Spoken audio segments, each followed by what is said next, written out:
역대하 6장 26절서 42절입니다. 만일 그들이 주께 범죄함으로 말미암아 하늘이 닫히고 비가 내리지 않는 주의 벌을 받을 때에 이곳을 향하여 빌며 주의 이름을 인정하고 그들의 죄에서 떠나거든 주께서는 하늘에서 들으사 주의 종들과 주의 백성 이스라엘의 죄를 사하시고 그 마땅히 행할 선한 길을 가르쳐 주시오며 주의 백성에게 기업으로 주신 주의 땅에 비를 내리시옵소서. 만일 이 땅에 기근이나 전염병이 있거나 곡식이 시들거나 깐부기가 나거나 메뚜기나 황충이 나거든 적국이 와서 성읍들을 애워싸거나 무슨 재앙이나 무슨 질병이 있거나를 막론하고 한 사람이나 혹 주의 온 백성 이스라엘이 다 각각 자기의 마음에 재앙과 고통을 깨닫고 이 성전을 향하여 손을 펴고 무슨 기도나 무슨 간구를 하거든 주는 계신 곳 하늘에서 들으시며 사유하시되 각 사람의 마음을 아시오니 그의 모든 행위대로 갚으시옵소서. 주만 홀로 사람의 마음을 아심이니이다. 그리하시면 그들이 주께서 우리 조상들에게 주신 땅에서 사는 동안에 항상 주를 경외하며 주의 길로 걸어가리이다. 주의 백성 이스라엘에 속하지 않은 이방인에게 대하여도 그들이 주의 큰 이름과 능한 손과 펴신 팔을 위하여 먼 지방에서 와서 이 성전을 향하여 기도하거든 주는 계신 곳 하늘에서 들으시고 모든 이방인이 주께 부르짖는 대로 이루사 땅의 만민이 주의 이름을 알고 주의 백성 이스라엘처럼 경외하게 하시오며 또 내가 건축한 이 성전을 주의 이름으로 일컫는 줄을 알게 하옵소서. 주의 백성이 그 적국과 더불어 싸우고자 하여 주께서 보내신 길로 나아갈 때에 그들이 주께서 택하신 이 성과 내가 주의 이름을 위하여 건축한 성전 있는 쪽을 향하여 주께 기도하거든 주는 하늘에서 그들의 기도와 간구를 들으시고 그들의 일을 돌보시옵소서. 주께 범죄하지 아니하는 사람이 없사오니 그들이 주께 범죄함으로 주께서 그들에게 진노하사 그들을 적국에게 넘기심에 적국이 그들을 사로잡아 땅의 원근을 막론하고 끌고 간 후에 그들이 사로잡혀 간 땅에서 스스로 깨닫고 그들을 사로잡은 자들의 땅에서 돌이켜 주께 간구하기를 우리가 범죄하여 패역을 행하며 악을 행하였나이다 하며 자기들을 사로잡아 간 적국의 땅에서 온 마음과 온 뜻으로 주께 돌아와서 주께서 그들의 조상들에게 주신 땅과 주께서 택하신 성과 내가 주의 이름을 위하여 건축한 성전 있는 쪽을 향하여 기도하거든 주는 계신 곳 하늘에서 그들의 기도와 간구를 들으시고 그들의 일을 돌보시오며 주께 범죄한 주의 백성을 용서하옵소서. 나의 하나님이여 이제 이곳에서 하는 기도에 눈을 드시고 귀를 기울이소서. 여호와 하나님이여 일어나 들어가사 주의 능력의 궤와 함께 주의 평안한 처소에 계시옵소서. 여호와 하나님이여 원하옵건대 주의 제사장들에게 구원을 입게 하시고 또 주의 성도들에게 은혜를 기뻐하게 하옵소서. 여호와 하나님이여 주의 기름 부음 받은 자에게서 얼굴을 돌리지 마시옵고 주의 종 다윗에게 베푸신 은총을 기억하옵소서 하였더라. 오늘부터 3주 동안은 제가 출타한 관계로 영상이 아닌 화면으로 여러분들과 함께 말씀을 나누고자 합니다. 음성만 들리지만 여러분들의 말씀을 묵상하시고 또 그 말씀 가운데 받은 지혜를 하나님께 감사함으로 올려드릴 뿐만 아니라 저와 함께 이렇게 음성으로 나누는 말씀을 통해서 또 하나님의 뜻과 그 계획과 섭리를 찾아가는 그런 귀한 시간이 되기를 원합니다. 3월 13일부터인가요? 3월 13일부터는 다시 영상으로 여러분들과 함께 하도록 하겠습니다. 오늘 저희가 역대하 6장 말씀을 나누었는데요. 6장 전체는 솔로몬의 기도입니다. 어떤 기도냐? 성전을 다 건축한 후에 하나님께 봉헌 기도, 그러니까 백성들에게는 하나님의 하신 일을 드러내고 또한 하나님께는 참 감사한 마음으로서 주님의 영광을 드러내는 그런 기도가 드려지고 있습니다. 저희가 6장 후반부를 나누었는데요. 사실 1절서부터 25절 말씀 여러분들께서 읽으셨으리라 믿습니다. 그 말씀에 보면은 무엇보다도 먼저 솔로몬이 고백한 솔로몬의 마음을 엿볼 수 있는 그런 내용이 나옵니다. 뭐냐? 계속해서 반복되어서 나오는 한 표현이 있는데 다름이 아니라 주의 종이라는 표현입니다. 주의 종. 하나님 앞에 하나님께서 하신 일을 증거하며 주님께서 이런 일들을 이루셨습니다 라고 하는데 특별히 자신만이 아닙니다. 아버지 다윗에 대해서도 주의 종, 아버지 다윗 이렇게 표현을 합니다. 영어로 servant라고 되어 있죠. 주의 종이라는 것은 하나님의 일을 감당하는 하나님께서 주인이 맡겨준 일을 하는 밑에 사람이다 라는 그런 의미를 가지고 있습니다. 솔로몬이 하나님께 감사할 때 내가 했습니다 라고 하지 않았다는 거예요. 오히려 하나님 하셨습니다.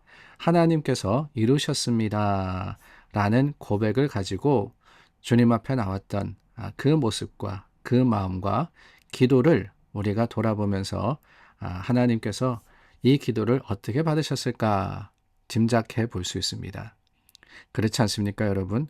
뭔가 좋은 일이 있을 때 우리가 하나님 앞에 감사할 때 우리 마음속에 내가 했습니다 라는 교만의 마음이 있다면은 그것을 하나님이 기뻐하실까? 그렇지 않습니다. 물론 준비한 것은 다윗이었습니다. 수고하여서 이룬 것은 솔로몬입니다.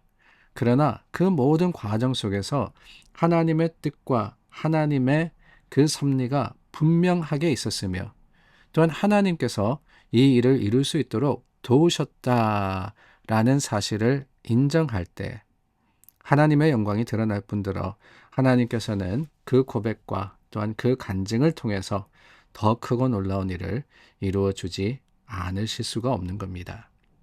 그렇습니다, 여러분. 우리는 하나님의 뜻과 계획대로 행하는 자들입니다. 오늘 우리가 내 마음대로 내가 힘으로 살아가는 것 같지만 절대 그렇지 않아요. 우리가 살며 경험하는 모든 순간순간들은 하나님의 권세 아래 있습니다. 하나님이 다스리신다라고 하는 거죠. 그러므로 하나님이 뜻하시면은 가기도 하지만 하나님이 뜻하시면 하나님께서 부하게도 하시는 것. 그게 바로 하나님의 계획과 하나님의 섭리를 인정하는 것이며 또한 그 가운데 하나님이 일하시도록 맡겨드리는 것이라는 사실을 기억하는 저와 여러분들이 되기를 바랍니다. 자, 오늘 말씀 저희가 26절에서 읽었는데요. 계속해서 솔로몬이 하나님 앞에서 고백하고 있습니다. 특별히 40절 말씀에 보니까요. 나의 하나님이여 이제 이곳에서 하는 기도에 눈을 드시고 귀를 기울이소서라고 했습니다. 하나님께서 눈을 드시고 귀를 기울이소서 하나님을 인격화한 것이죠. 물론 하나님이 우리를 살피시는 그 모습은 우리의 그것과는 다릅니다. 우리는 실제로 보지만은 사실은 겉모습만 보게 됩니다. 그러나 하나님이 보시는 것은 외모가 아니죠. 눈을 드시고 라고 하는 이 강구는 뭐냐? 하나님의 그 관심과 사랑 가운데 우리의 깊은 곳을 살피시기를 원합니다. 사실 그 말에는 굉장히 도전과 위험이 도사리고 있습니다. 왜냐? 겉모습은 우리가 꾸밀 수 있거든요. 겉모습은 척할 수 있습니다. 그러나 하나님께서 내 깊은 곳을 보신다라고 하는 것은 숨길 수가 없다는 거예요. 우리의 죄도 아시고 악한 마음도 아시고 뿐만이 아닙니다. 우리 가운데 있는 자랑과 교만과 기쁨과 감사와 그 모든 것들을 하나님 다 보시는 겁니다.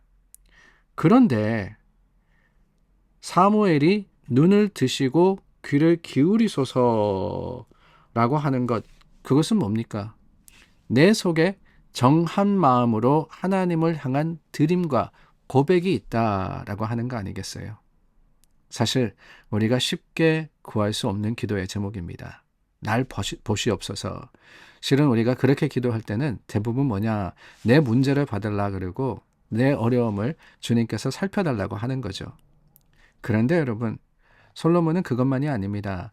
기도의 눈을 드시고 라고 했을 때는 그 앞에 나오는 주의 종이라는 표현과 더불어서 내 마음의 깊은 곳을 주님께서 살피시되 혹시라도 내 가운데 있는 연약함과 부족함은 주님이 가리워 주시고 하나님의 거룩하심과 그 긍휼하신 사랑으로 덮어 주시옵소서.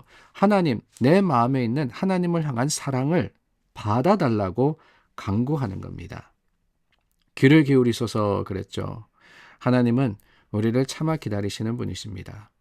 우리의 기도를 들으시는데 끝까지 들으시는 거예요. 하나님께서 우리의 힘들고 어려운 형편을 듣기를 바라십니다. 그냥 숨기는 걸 원하시는 게 아니에요.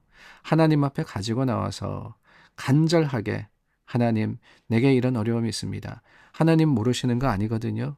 아시지만은 자녀가 하나님께, 아버지 하나님께 구하는 것을 하나님은 바라시는 겁니다.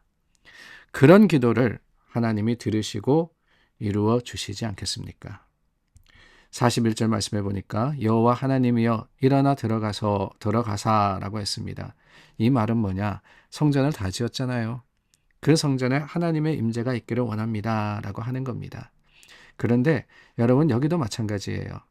성전이라는 것은 완공되었습니다. 그러나 그것은 건물입니다. 그 성전에 하나님의 임재가 없으면 성전은 성전의 역할을 하지 못하는 거예요. 아무 소용없습니다. 마음의 깊은 곳, 그곳을 살피시는 하나님, 우리의 기도를 들으시는 하나님이시라는 것은 그렇습니다. 표면적인 헌신과 드림을 원하시는 게 아니라고 하는 거죠. 오히려 하나님께서 우리를 아시고 우리를 받으시고 또한 우리 가운데 함께 하시기를 원해서 주님께 마음의 문을 열어드릴 때 주님 오시옵소서, 내게 임하시옵소서, 내 안에 계시옵소서, 그 기도의 제목을 통해서 하나님은 더욱더 큰 은혜를 저와 여러분들에게 부으시리라 믿습니다. 오늘 솔로몬의 기도, 그 기도가 우리의 기도가 되기를 바라며 우리 주 예수님의 이름으로 축원합니다. 기도하겠습니다.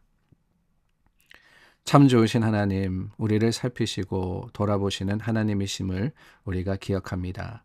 하나님의 베풀어 주신 은혜와 또한 그 약속은 영원 불변하기 때문에 우리가 다시 한번 믿음의 확신을 가지고 주님을 찾습니다. 하나님, 우리를 만나 주시고 우리 가운데 함께하여 주시옵소서. 우리 주 예수 그리스도의 이름으로 감사하며 기도드립니다. 아멘. 여러분, 제가 있는 곳과 여러분이 있는 곳이 멀지만은 우리 기도로 하나 되었습니다. 말씀을 통해서 계속해서 교제하고 그 말씀의 능력을 통해서 하나님의 일하심을 경험하며 다시 만나는 날 기쁨으로 나누는 아름다운 고백이 있기를 원합니다. 우리 함께 서로를 위해서 중보하여 기도하겠습니다.